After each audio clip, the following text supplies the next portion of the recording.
Today we are going to learn about Theory 2.4.03 Skill and its Basic Elements, कौशल और इसके मूल तत्व। इसमें हम स्किल यानी कि कौशल के बारे में जानेंगे, जिसको हम हुनर भी कहते हैं। आपने पहले देखा होगा कि जो लोहार हुआ करते थे, ब्लैक स्मिथ हुआ करते थे, वह अपने बेटों को स्किल सिखाया करते थे, लोहारगिरी सिखाया करते थे। जैसे सोनार हो गए यानी कि गोल्ड स्मिथ, वह अपने बेटों को आभूषण बनाना सिखाया करते थे, सोने की तरह तरह के जेवरात बनाना सिखाया करते थे। कारपेंटर हो गए जो अपने बेटों को तरह तरह के फर्नीचर बनाना सिखाया करते थे। और योद्धा हो गए जो अपने पुत्र पुत्रियों को युद्ध करने की स्किल सिखाया करते थे, हुनर प्रोवाइड किया करते थे। तो इस प्रकार से पहले स्किल या हुनर या फिर कौशल सिखाया जाता था। इसलिए आपने पहले सुना होगा लोहार का बेटा लोहार, सोनार का बेटा सोनार, शिक्षक का पुत्र या पुत्री शिक्षक। तो इस प्रकार से पहले स्किल जो प्राप्त किया जाता था वह हम अपनी फैमिली मेम्बर से ही प्राप्त कर पाते थे, जिससे हम अपनी रोजी रोटी कमाया करते थे या फिर परिवार चलाने के लिए अर्निंग किया करते थे। यह स्किल सीखने का एक इनफॉर्मल तरीका था जो हमें पहले अपने परिवार से मिला करता था। लेकिन जब स्किल को एजुकेशन सिस्टम में लाया गया तो यह एक फॉर्मल वे बन गया स्किल सीखने का, जिससे अब किसी को भी अपने फैमिली के ऊपर डिपेंड नहीं होना पड़ता था। वह अगर दूसरा स्किल भी चाहता है सीखना तो वह भी सीख सकता है। जिस स्किल या हुनर में उसकी रुचि है या इंटरेस्ट है, वह स्किल वह सीख सकता है। स्किल का मतलब यह नहीं है कि जो आप आईटीआई में जो ट्रेड देख रहे हैं या फिर जो इंजीनियरिंग में ट्रेड देख रहे हैं वही स्किल है। स्किल का मतलब यह होता है कि ऐसा कौशल या फिर ऐसा हुनर जिससे आप अपने जॉब को प्राप्त करते हैं, साथ में अपने और अपने परिवार के लिए पैसे कमाते हैं यानी कि अर्निंग करते हैं। जैसे टीचिंग भी एक स्किल है, खाना पकाना भी एक स्किल है। जैसे आपने सुना होगा फूड एंड बिवरेजेस या फिर होटल इंडस्ट्रीज़ में जो काम करते हैं, शेफ़ हो गए, मास्टर शेफ़ हो गए या शेफ़ सुपरवाइज़र हो गए जो खाना पकाते हैं, यह भी एक स्किल है। इससे भी वह लोग अपना पैसा कमा रहे हैं, मनी अर्निंग कर रहे हैं। दर्जी हो गए, टेलर हो गए, वह भी एक स्किल है जो आपकी वेशभूषा तैयार करते हैं, आपके आपके कपड़े सिल के देते हैं। एक कंपनी में या फिर कहीं भी जो मैनेजर होता है उसके पास मैनेजरियल स्किल होती है। एक जो पॉलिटिशियन होता है उसके पास लीडरशिप की स्किल होती है। और जो एक मोची होता है उसके पास जूते बनाने की स्किल होती है, जिससे वह पैसे कमाता है और अपने परिवार को चलाता है। स्किल का मतलब यही हो गया कि आपके पास कौन सा हुनर है जिससे आप अपने जीवन को चला पाएँ, जिससे आप एक देश में रहकर देश को आगे बढ़ा सकें। इसमें आगे अब हम जानेंगे डब्ल्यू डगलस सिमोर के बारे में, जिन्होंने स्किल एनालिसिस के ऊपर सबसे पहले ध्यान दिया कि स्किल को कैसे सिखाया जाए, स्किल को कैसे आगे बढ़ाया जाए, लोग स्किल के बारे में कैसे जानें, उसका एनालिसिस कैसे किया जाए, ट्रेनिंग कैसे प्रोवाइड की जाए। इसके बाद अब हम स्किल की डेफिनेशन के बारे में जान लेते हैं। Skill is equal to knowledge, information, theory plus practical activity and work. मतलब स्किल के अंदर आपको नॉलेज मिलता है, इंफॉर्मेशन मिलती है, ज्ञान मिलता है, उसमें आप थ्योरी पढ़ते हैं और साथ ही साथ आपको प्रैक्टिकल करना पड़ता है, आपको एक एक्टिविटी करनी पड़ती है या फिर कार्य करना पड़ता है। जैसे क्लास में आप कोई स्किल पढ़ते हैं तो आपको सबसे पहले उसके बारे में नॉलेज प्रोवाइड की जाती है, थ्योरी पढ़ाया जाता है। जैसे आप सीआईटीएस कर रहे हैं तो इसी बेस पे आपको लेसन प्लान तैयार करने को दिया जाएगा अपनी थ्योरी के हिसाब से, अपने नॉलेज के हिसाब से। फिर साथ ही साथ आपको उसके ऊपर प्रैक्टिकल या फिर कोई कार्य करने को दिया जाएगा। जैसे आपको डेमोन्स्ट्रेशन करने को बोला जाता है, डेमोन्स्ट्रेशन प्लान बनाने को दिया जाता है। स्किल एक दिमागी प्लस शारीरिक प्रक्रिया है। इसमें आप थ्योरी को याद करते हैं, फिर जो याद किया हुआ है आप उसको प्रैक्टिकली करते हैं, यानी कि फिजिकल रूप से आप उस कार्य को पूरा कर पाते हैं। फिर इसी नॉलेज के हिसाब से आप किसी एक्टिविटी या फिर किसी कार्य को पूरा कर पाते हैं। अगर आपके पास कोई स्किल है तो आप उस स्किल के सहारे आप किसी कार्य को कम समय में, कम लागत में, एक परफेक्शन के साथ पूरा कर पाएंगे। और अगर आपके पास किसी कार्य को करने की स्किल नहीं है तो फिर उसमें आपको समय लगेगा, परफेक्शन नहीं होगा आपके पास, कुछ ना कुछ गलतियां होती रहती हैं। इसीलिए स्किल में आपको थ्योरेटिकल नॉलेज के साथ साथ प्रैक्टिकल नॉलेज भी होना चाहिए। तो इसमें स्किल की डेफिनेशन क्या हो गई? Skill is a ability to do perfect job और work with your great theoretical and practical knowledge. और आपको किसी भी स्किल को प्राप्त करने के लिए काफ़ी प्रैक्टिस की ज़रूरत पड़ती है। इसमें आगे है, any skill has four general form of action and reaction. किसी भी स्किल के चार प्रकार होते हैं, जिसमें पहला है परसेप्शन यानी कि अनुभूति। आपको किसी कार्य को करने के लिए आपके पास एक अच्छा अनुभव होना चाहिए, परसेप्शन होना चाहिए। सेकेंड है रिकॉल ऑफ नॉलेज यानी कि ज्ञान का स्मरण। जो आपके पास अनुभव है, अनुभूति है, उसी को आपको याद करके फिर अपना एक प्लान तैयार करना पड़ेगा, योजना बनानी पड़ेगी किसी कार्य या फिर जॉब को तैयार करने के लिए। फिर जब आप यह योजना बना लेंगे तो फिर आपके पास एक परफॉर्मेंस यानी कि एग्जीक्यूशन, प्रदर्शन करेंगे आप उसको आप लागू करेंगे कि किसी कार्य को कैसे किया जाए, उस कार्य को किस तरीके से संपन्न किया जाए, अपने गोल को कैसे अचीव किया जाए। तो यह स्किल के चार जनरल फॉर्म्स हैं। जैसे मान लीजिए आपको एक घर बनाना है, घर तैयार करना है, या फिर आपको अपने लिए एक प्यारी सी कार बनाना है। तो कार बनाने के लिए आपको क्या क्या चीज़ों की ज़रूरत पड़ेगी? जो आपने पढ़ा है या फिर जो आपने वर्कशॉप में ट्रेनिंग ली है या फिर किसी कंपनी में जाके कार्य किया है, तो उसकी जो एक्सपीरियंस है, जो अनुभूति है, वह होना चाहिए। फिर उसके बाद जब आप कार बनाने जाएंगे तो कार बनाने के लिए आपके पास उस अनुभूति या फिर जो आपने एक्सपीरियंस किया है उसको याद करेंगे, उस नॉलेज का स्मरण करेंगे, ज्ञान का स्मरण करेंगे कि कार को बनाने के लिए क्या क्या तैयारियां करनी पड़ेंगी, किस किस चीज़ों की ज़रूरत पड़ेगी, कैसा नॉलेज चाहिए। उसमें मैथ, साइंस, इंजीनियरिंग, ड्राइंग सारी चीज़ें आ जाएंगी जो आपको पता होना चाहिए, जिसका आपको नॉलेज होना चाहिए। फिर उसके बाद जब आप ज्ञान का स्मरण कर लेंगे या फिर रिकॉल ऑफ नॉलेज कर लेंगे, फिर आपको एक प्लान तैयार करना पड़ेगा, एक योजना बनानी पड़ेगी। जैसा आपने देखा होगा किसी भी जॉब को तैयार करने के लिए पहले अपन को इंजीनियरिंग ड्राइंग बनानी पड़ती है। तो फिर इस तरीके से एक कार को तैयार करने के लिए आपको योजना बनानी पड़ेगी, अपने एक्सपीरियंस के साथ, आपने जो नॉलेज प्राप्त किया उस ज्ञान का स्मरण के साथ। और फिर प्लान तैयार करने के लिए आपको कितनी लागत की ज़रूरत पड़ेगी, किन किन चीज़ों की ज़रूरत पड़ेगी, और कम समय पे एक अच्छा प्रोजेक्ट कैसे तैयार कर पाएंगे, इन सभी चीज़ों का प्लान तैयार किया जाता है।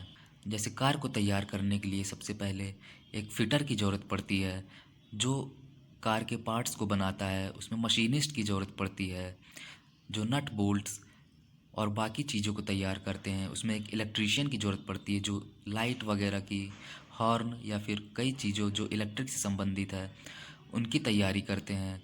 एक इलेक्ट्रॉनिक मैकेनिक वालों की ज़रूरत पड़ती है, एक डीजल मैकेनिक की ज़रूरत पड़ती है, और इसमें कंप्यूटर सॉफ्टवेयर वालों की ज़रूरत पड़ती है। पार्ट्स को जोड़ने के लिए, एक कार का ढांचा तैयार करने के लिए एक वेल्डर की ज़रूरत पड़ती है। और साथ ही साथ इसमें एक पेंटर की ज़रूरत पड़ती है, जिसके पास एक पेंटिंग स्किल होती है। तो इसमें आपने देखा कि एक कार को तैयार करने के लिए हमें कितने सारे लोगों की, कितनी स्किल की ज़रूरत पड़ी। तो इसी प्रकार से हमें प्लान यानी कि योजना की ज़रूरत पड़ती है। फिर उसके बाद हम परफॉर्मेंस करते हैं, यानी कि उस कार को पूरी तरीके से कंप्लीट करते हैं, अपने लक्ष्य को, अपने गोल को प्राप्त करते हैं। इसी प्रकार से हमें स्किल के जो चार जनरल फॉर्म है उनकी ज़रूरत पड़ती है। इसके बाद नेक्स्ट है based on definition skill has four variety. इसमें बताया जा रहा है कि ट्रेनिंग एक्सपर्ट और एजुकेशनिस्ट के हिसाब से स्किल को चार भागों में बांटा गया है, जिसमें पहला है इंटेलेक्चुअल स्किल यानी कि बौद्धिक कौशल। इसमें हमें अनुभूति की ज़रूरत पड़ती है, इसमें थिंकिंग की ज़रूरत पड़ती है, इसमें परसेप्शन की ज़रूरत पड़ती है, जिसमें हम अपने दिमाग का प्रयोग करते हैं और आगे उसमें रिसर्च करते हैं, उसके बारे में और जानकारी लेते जाते हैं और नॉलेज प्राप्त करते हैं। जैसा आपने इंजीनियर्स या फिर साइंटिस्ट को देखा होगा, वह अपने दिमाग का प्रयोग करके कई सारी चीज़ें बना देते हैं, कई सारी चीज़ें इन्वेंट कर देते हैं। फिर इसके बाद है एक्टिंग स्किल यानी कि अभिनय कौशल। इसमें फिजिकली स्किल आती है यानी कि शारीरिक कौशल आता है। इसमें हम अपने शरीर के, अपने हाथों के द्वारा अपने शरीर का उपयोग करके किसी कार्य को सफल करते हैं। जैसा आप अपने वर्कशॉप में कार्य करते हैं, कोई जॉब तैयार करते हैं, कोई इक्विपमेंट बनाते हैं, कोई कंपोनेंट बनाते हैं, कोई मशीन के पार्ट्स तैयार करते हैं। जैसे टेक्नीशियन हो गए, मास्टर क्राफ्ट्समैन हो गए, स्किल्ड पर्सन हो गए। फिर इसके बाद आता है प्रतिक्रिया कौशल यानी कि रिएक्टिंग। इसके अंतर्गत गुण, फीलिंग्स एंड इमोशंस आ जाते हैं। आपका एटीट्यूड, आपका व्यवहार आ जाता है कि किसी कार्य को करने के लिए आपके अंदर क्या क्या गुण है। इसमें नेक्स्ट है इंटरेक्शन यानी कि पारस्परिक कौशल। इसमें लोगों के साथ संचार यानी कि कम्युनिकेशन बनाया जाता है। इसमें आपको लोगों के साथ अच्छा इंटरेक्शन बना के रखना पड़ता है। लोगों के साथ इंटरेक्शन यानी कि बात करने का तरीका आना चाहिए। उनको किसी कार्य के लिए मोटिवेशन करना चाहिए, किसी कॉन्सेप्ट के ऊपर जानकारी होना चाहिए, एक अच्छा कम्युनिकेशन होना चाहिए लोगों के साथ। इंटरेक्शन कौशल कहलाता है जो आपके अंदर होना चाहिए। जैसे एक टीचर होता है जो मोटिवेट करता है, जो सभी के साथ इंटरेक्शन करता है और एक अच्छा कम्युनिकेशन के ज़रिए आपको स्किल और नॉलेज प्रोवाइड कराता है। जैसे आपने यूट्यूब में मोटिवेशनल वीडियो देखे होंगे, उनके पास इंटरेक्शन करने की यानी कि लोगों के साथ कम्युनिकेशन करने का अच्छा स्किल होता है। अच्छी तरीके से वो समझा पाते हैं किसी चीज़ को और मोटिवेट कर पाते हैं, अपना कॉन्सेप्ट दे पाते हैं, जो सिखाना चाहते हैं वो सिखा पाते हैं और एक गोल अचीवमेंट कराते हैं। तो डेफिनेशन के आधार पर हमने यह 4 स्किल देखी जो किसी व्यक्ति के अंदर होना काफ़ी ज़रूरी है। इसमें आगे अब हम पढ़ेंगे basic elements and characteristics of skill, कौशल के मूलभूत तत्व और विशेषताएं। इसमें पहला है एक्यूरेसी यानी कि शुद्धता। इसमें आपके पास किसी कार्य को करने के लिए एक परफेक्शन होना चाहिए, एक्यूरेसी होना चाहिए, ताकि आपके जो प्रोडक्ट है, जो कार्य है, उसमें क्वालिटी बन सके। और यह एक्यूरेसी या फिर परफेक्शन किसी कार्य को करने के लिए अच्छी क्षमता, यह सिर्फ़ और सिर्फ एक अच्छी प्रैक्टिस से ही आ सकती है। आप जितना प्रैक्टिस करेंगे आपके अंदर उतनी एक्यूरेसी आएगी किसी कार्य को अच्छी तरीके से पूर्ण करने की या फिर अपने गोल को अचीव करने की। जैसे आप किसी टेलर के पास अपना कपड़ा सिलवाने जाएंगे तो आप क्या उम्मीद करेंगे कि वह आपका अच्छे से अच्छा कपड़ा सिल के दे, आपकी फ़िटिंग के हिसाब से कपड़ा सिल के दे। जैसे मान लीजिए अगर आप किसी वेल्डर के पास गेट बनवाने गए हैं अपने घर का, तो आप जब वेल्ड हो जाएगा वह गेट तो आप देखेंगे कि कहाँ कहाँ अच्छे से वेल्ड हुआ है, कहाँ कहाँ नहीं हुआ। आप उसकी परफेक्शन को चेक करेंगे और कितने सुंदर तरीके से वो गेट को बनाया है, फिनिशिंग कैसी है, यह सब चीज़ें आप उस गेट में चेक करेंगे। तो इसको चेक करके आप क्या देखते हैं कि जो वेल्डर ने आपके गेट को वेल्ड किया है उसके अंदर कितनी शुद्धता है, कितनी एक्यूरेसी, कितने परफेक्शन के साथ वह आपके गेट को बना रहा है, क्योंकि आपका उसमें पैसा लगा है। इसीलिए आप जब भी अपने वर्कशॉप में काम करेंगे तो आपके अंदर एक एक्यूरेसी होनी चाहिए। आपको उस कार्य के नॉलेज के साथ साथ उसकी आपकी प्रैक्टिस भी होनी चाहिए, प्रैक्टिकल नॉलेज भी होना चाहिए। फिर अगला पॉइंट है स्पीड यानी कि गति। आप जो कार्य करेंगे, जो जॉब बनाएंगे, उसमें आपके अंदर स्पीड होनी चाहिए ताकि कम से कम समय में आप किसी कार्य को पूरा कर पाएँ, अपने गोल को कम से कम समय में अचीव कर पाएँ। जैसे आप अभी वर्कशॉप में जाते होंगे और आपको कोई डेमोन्स्ट्रेशन दिया जाता होगा या फिर किसी कार्य को करने के लिए दिया जाता होगा। जब भी आप कार्य करते होंगे अपने वर्कशॉप में तो आपको कार्य करने में कुछ ज़्यादा समय लग जाता होगा। किसी किसी कार्य को जिसके बारे में अच्छे से जानकारी, उस कार्य को अच्छे से कर लेते होंगे कम समय में, और जो कार्य आपके लिए नया है तो उसमें आपको टाइम लगता होगा। 1 घंटे की जगह आप 2-3 घंटा लगा देते होंगे। तो इसी को स्पीड बोला जाता है, ताकि आप कम से कम समय में किसी प्रोडक्ट को बना पाएँ, अपने जॉब को बना पाएँ। किसी कार्य में गति लाने के लिए आपके पास प्रैक्टिस के साथ साथ एक्यूरेसी भी होनी चाहिए, तभी आप किसी कार्य को कम से कम समय में कर सकते हैं। और जब आपके पास समय बचेगा तो आप उस समय को किसी और चीज़ में यूज़ कर सकते हैं। जब आपके पास अपने कार्य को करने में गति रहेगी, स्पीड रहेगी, तो लोग खुद ब खुद आपके पास आएंगे किसी कार्य को करवाने के लिए। इसके बाद थर्ड पॉइंट है वर्कमैनशिप यानी कि कारीगरी। एक अच्छा कारीगर या फिर एक अच्छा आर्टिसियन कौन होता है? जिसको अपने कार्य की अच्छे से नॉलेज होती है, उसको सेफ्टी से लेकर एक प्रोडक्ट को कैसे फिनिश करना है, अपने गोल को कैसे हासिल करना है, यह सारी चीज़ की नॉलेज रहती है। उसको टूल्स की नॉलेज रहती है, उसको मेटल की नॉलेज रहती है, जिस किसी फील्ड से वह जुड़ा है उसको फील्ड की पूरी नॉलेज रहती है, तभी वह एक अच्छा कारीगर कहला पाता है। तो इसी तरीके से आपको भी एक अच्छा कारीगर बनना है, एक अच्छा वर्कमैन बनना है, एक अच्छा स्किल पर्सन बनना है, जिसके लिए आपको अच्छी थियोरेटिकल नॉलेज होनी चाहिए और साथ ही साथ अच्छा प्रैक्टिकल नॉलेज होना चाहिए, जिसमें आपके पास परफेक्शन भी हो, एक्यूरेसी भी हो, गति भी हो, मतलब आपके कार्य में स्पीड हो। आपके पास किसी कार्य को कम से कम समय में करने की क्षमता होनी चाहिए। इसी को कार्य करने की दक्षता यानी कि एफिशिएंसी टू डू वर्क बोला जाता है। जैसा आपने एक पोस्ट का नाम सुना होगा, एमसीएम, यानी कि मास्टर क्राफ्ट्समैन। तो ये मास्टर क्राफ्ट्स कौन होते हैं? जो अपने क्राफ्ट्स यानी कि अपनी ट्रेड के मास्टर कहलाते हैं।